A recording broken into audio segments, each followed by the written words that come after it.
Hello ಯಾರೆಲ್ಲ ನನ್ನ ಚಾನೆಲ್ನ ಓಪನ್ ಮಾಡಿಬಿಟ್ಟು ಈ ವಿಡಿಯೋ ನೋಡ್ತಾ ಇದ್ರು ಎಲ್ರಿಗೂ ಸ್ವಾಗತ ಸುಸ್ವಾಗತ.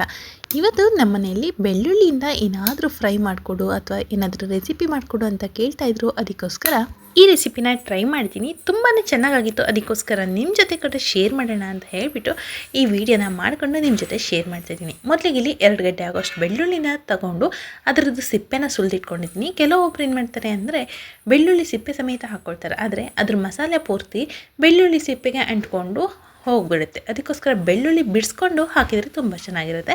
ಇವಾಗ ಬಿಡಿಸಿಟ್ಟಿರುವಂಥ ಬೆಳ್ಳುಳ್ಳಿನ ಜಜ್ಕೊಂಬಿಟ್ಟು ಕೊಬ್ಬರಿ ಎಣ್ಣೆನ ಬಿಸಿ ಮಾಡೋದಕ್ಕೆ ಇಟ್ಕೊಂಡು ಅದರಲ್ಲಿ ಚೆನ್ನಾಗಿ ಕೆಂಪಗಾಗೋವರೆಗೂ ಇದನ್ನು ಫ್ರೈ ಮಾಡ್ಕೊಬೇಕಾಗತ್ತೆ. ಸ್ವಲ್ಪ ಜಾಸ್ತಿನೇ ಕೆಂಪಗಾಗಲಿ, ಆದರೆ ತುಂಬ ಕಪ್ಪು ಮಾಡೋದಕ್ಕೆಲ್ಲ ಹೋಗಬೇಡಿ. ಕಪ್ಪೆಲ್ಲ ಆದರೆ ಅದು ಸೀದು ಹೋದಂಗೆ ಆಗುತ್ತೆ, ಚೆನ್ನಾಗಾಗಲ್ಲ. ಮೀಡಿಯಮ್ ಒಂದು ಕೆಂಪಗಾದ ತಕ್ಷಣ ಇದನ್ನು ತೆಗೆದುಬಿಟ್ಟು ಚೆನ್ನಾಗಿ ಎಣ್ಣೆ ಎಲ್ಲ ಹೋಗಬೇಕು, ಅಲ್ಲಿವರೆಗೂ ಇದನ್ನು ಜಾಳಿ ಮಾಡಿಬಿಟ್ಟು ಬೇರೆ ಪಾತ್ರೆಗೆ ಹಾಕಿಟ್ಕೊಳ್ಳಿ. ಅದಕ್ಕೂ ಮುಂಚೆ ನೀವು ಟಿಶ್ಯೂ ಪೇಪರ್ನ ಹಾಕ್ಕೊಂಡು ಅದ್ರ ಮೇಲೆ ಹಾಕಿದರೂ ಕೂಡ ನಡೀತದೆ. ಇವಾಗ ಬೇರೆ ಬೌಲು ಅಥವಾ ಪಾತ್ರೆಗೆ ಹಾಕೊಂಡ್ಬಿಟ್ಟು ಅದ್ರ ಮೇಲ್ಗಡೆ ಸ್ವಲ್ಪ ಚಾಟ್ ಮಸಾಲ, ಉಪ್ಪು, ಖಾರದ ಪುಡಿನ ಹಾಕೊಂಡ್ಬಿಟ್ಟು ಚೆನ್ನಾಗಿ ಈ ರೀತಿಯಾಗಿ ಮಿಕ್ಸ್ ಮಾಡಿಕೊಂಡ್ರೆ ನಮ್ಮ ಬೆಳ್ಳುಳ್ಳಿ ಫ್ರೈ ಅನ್ನೋದು ರೆಡಿ ಆಗುತ್ತೆ.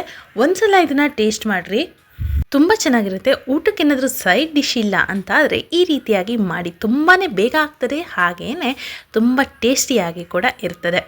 ನೋಡಿದ್ರಲ್ಲ, ಇವತ್ತಿನ ವಿಡಿಯೋ ನಿಮಗೆಲ್ಲ ಹೇಗನ್ನಿಸ್ತು ಅಂತ ನನಗೆ ಮಿಸ್ ಮಾಡಿದೆ ನನಗೆ ಕಮೆಂಟ್ ಮಾಡಿ ತಿಳಿಸ್ರಿ. ಹಾಗೆ ಹೊಸಬ್ರು ಚಾನಲ್ ನೋಡ್ತಾ ಇದ್ದರೆ ದಯವಿಟ್ಟು ಸಬ್ಸ್ಕ್ರೈಬ್ ಆಗಿ, ವಿಡಿಯೋ ಇಷ್ಟ ಆದರೆ ಲೈಕ್ ಮಾಡಿ, ಹಾಗೆ ಹೆಚ್ಚಿನ ಜನಕ್ಕೆ ಶೇರ್ ಮಾಡಿ. ಮತ್ತೆ ಯಾವುದಾದ್ರೂ ಹೊಸ ವಿಡಿಯೋದಲ್ಲಿ ಸಿಗೋಣ. ಅಲ್ಲಿವರೆಗೂ love you all, bye bye.